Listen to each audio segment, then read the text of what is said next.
The effects of socialism hitting a little closer to home in this year's presidential race, and one company is raising awareness through a game.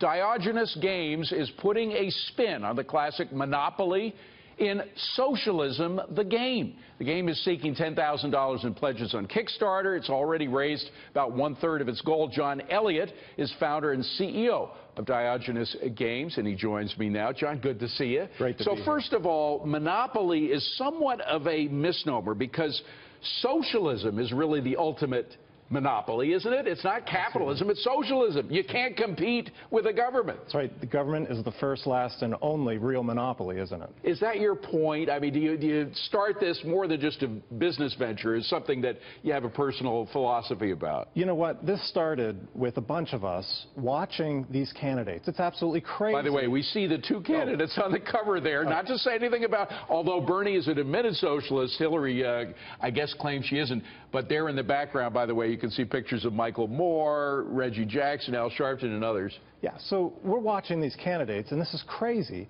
We're just listening to this socialist rhetoric, and a couple of us start talking, laughing, and joke after joke, and someone says, we need a socialist form of monopoly. So how does it work? Okay, so you take an existing monopoly game. Okay. You use it. That's easy. And by the way, the makers of Monopoly are okay with this, right? Well, this is a parody, and it's a satire, and you need to get a Monopoly game, right? Okay. You replace it with a progressive rule book. Your the basics of which is what? Everybody's entitled to free money? No. In the original Monopoly, you play to get the biggest pile of money.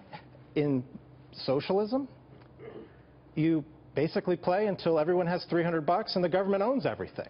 So your goal is to equalize everything instead of monopolize everything. Equality and dependence. But equalize means that everybody's poor.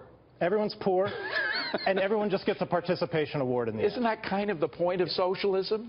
That, yes, everybody's equal, but they're equally poor. I mean, that's what Cuba's about. That's what Venezuela's about. That's what we have discovered now. There's no competition. It's just a race to the bottom. You know, it's funny because it's not funny, but in dealing with Venezuela, the richest oil, the most oil-rich country in the world, more than Saudi Arabia, more than Russia in terms of known reserves, and yet 70% of the population is now poor.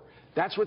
If it can happen in a place like Venezuela, wouldn't the same thing happen here? Well, you know, that's one of the things that we recognize, and we're watching our kids, listening to the neighbors, saying, "Look, this is serious. There's some serious jokes to be made for sure, but this is serious, and this is a way that people can watch." Now, my 9-year-old loves Monopoly. We love to play Monopoly. He plays this, and he says, "Dad, this game is a killer wedgie." John Elliott, I love it, a killer wedgie. Yeah, I'm tired of running out of money. Melissa, I throw it to you with a phrase like that.